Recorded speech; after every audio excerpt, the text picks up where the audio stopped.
Hi, everybody, it's FIBO Group, and you are watching to the Market Watch review. Global shares fell to their lowest level in 2 years on Wednesday due to rising borrowing costs and worsening energy crises.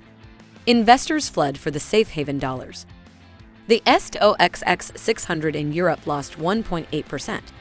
All sectors, except for healthcare, which is often seen as a port in a hurricane by investors, were in the red.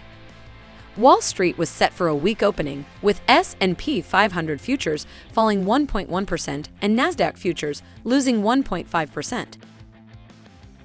The safe haven U.S. dollar has been a key beneficiary of the sterling rout, reaching a new 20-year high of 114.780 against a basket currency. Oil prices dropped to their lowest level since the beginning of the year. This was due to concerns about the demand if the global economy slows down. However, U.S. production reductions caused by Hurricane Ian helped stop the slide.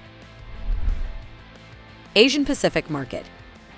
Four sources tell Reuters that China could alter a proposal for a sharp increase in refined fuel export quotas this year.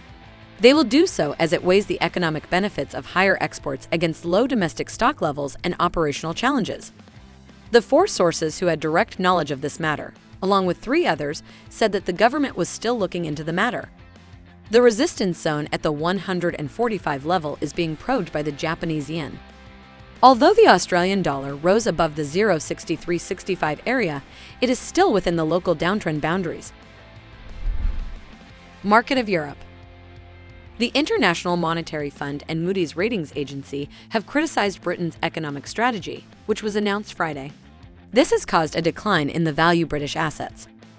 Due to a new surge in UK bond yields, which have driven the government's borrowing costs higher than those with greater debt burdens like Greece and Italy, the pound was once again under fire.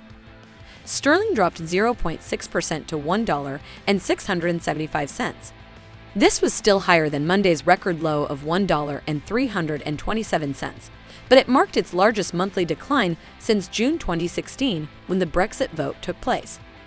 The euro dropped 0.4% to $0.95505 for the sixth consecutive day, just 0.4% below its 20-year low last week of $0.9528. Market of America. The problem has been exacerbated by the dominance of the dollar in 2018, which has added billions to food and energy import bills for all except the United States. The S&P 500 plunged to its lowest level in nearly 2 years Tuesday due to concerns about Federal Reserve policy tightening.